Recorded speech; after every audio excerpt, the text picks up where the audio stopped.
ಜಾಥಾ ಇವತ್ತು ಸಸ್ಯಾಹಾರ ಕುರಿತು ಜಾಥಾವನ್ನು ಮಾಡುವುದು ಅತ್ಯಂತ ಅವಶ್ಯಕವಾಗಿದೆ. ಯಾಕಂದ್ರೆ ಇವತ್ತು ನಾವು ಎಲ್ಲಾದ್ರೂ ಹೊರಗಡೆ ಪ್ರಯಾಣ ಹೋದ್ರೆ ಸಸ್ಯಾಹಾರ ಸಿಗುವುದು ಅತ್ಯಂತ ಕಠಿಣ ಆಗಿ ನಿಂತಿದೆ. ಇದು ಒಳ್ಳೆಯ ಸೂಚನೆ ಖಂಡಿತ ಅಲ್ಲ. ಮನುಷ್ಯ ಮೂಲತಃ ಜನ್ಮದಿಂದ ಸಸ್ಯಾಹಾರಿ. ಇವನು ಮಾಂಸಾಹಾರ ಇವನಿಗೆ ಸರಿ ಬರಲ್ಲ. ಅದಕ್ಕೆ ನಮ್ಮ ಋಷಿ ಮುನಿಗಳು ಹೇಳಿದ್ದ ಮಾತು ಅಷ್ಟೇ ಅಲ್ಲ, ಇವತ್ತು ವಿಜ್ಞಾನಿಗಳು ಕೆಲವು ಮಾತುಗಳನ್ನು ಸಸ್ಯಾಹಾರದ ಪರವಾಗಿ ಹೇಳುತ್ತಾ ಇದ್ದಾರೆ. ಉದಾಹರಣೆಗೆ, ಮನುಷ್ಯ ಮಾಂಸಾಹಾರವನ್ನು ತೆಗೆದುಕೊಳ್ತಾನಲ್ಲ, ಅದು ಜೀರ್ಣ ಆಗ್ಲಿಕ್ಕೆ ಇವನಿಗೆ ಹೆಚ್ಚು ಶಕ್ತಿ ಬೇಕಾಗುತ್ತೆ.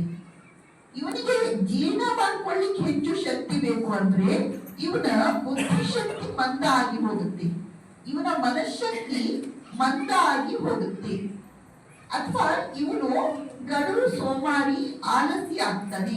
ಯಾಕೆ? ಇವನ ಎಲ್ಲ ಶಕ್ತಿ ಇವನು ತಿಂದ ಆಹಾರವನ್ನು ಜೀರ್ಣಿಸಿಕೊಳ್ಳುವುದರ ಕಡೆಗೆ ಹೋಗಿದೆ.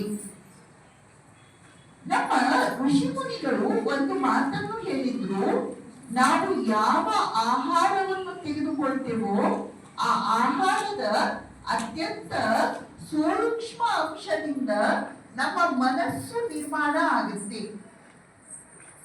ಆ ಆಹಾರದ ಸ್ಥೂಲ ಅಂಶದಿಂದ ನಮ್ಮ ಶರೀರ ನಿರ್ಮಾಣ ಆಗುತ್ತೆ. ಅತ್ಯಂತ ಸ್ಥೂಲವಾದ ಭಾಗ ಆಹಾರದಲ್ಲಿ ಯಾವುದಿದೆಯೋ ಅದು ವಿಸರ್ಜನೆಯಾಗಿ ಹೋಗುತ್ತೆ.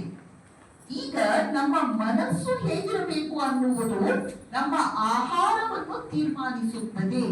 ಆಹಾರ ಶುದ್ಧಿ ಸತ್ವ ಶುದ್ಧಿ ಅಂತ ಉಪನಿಷತ್ತಿನಲ್ಲಿ ಒಂದು ಮಾತು ಬರುತ್ತದೆ.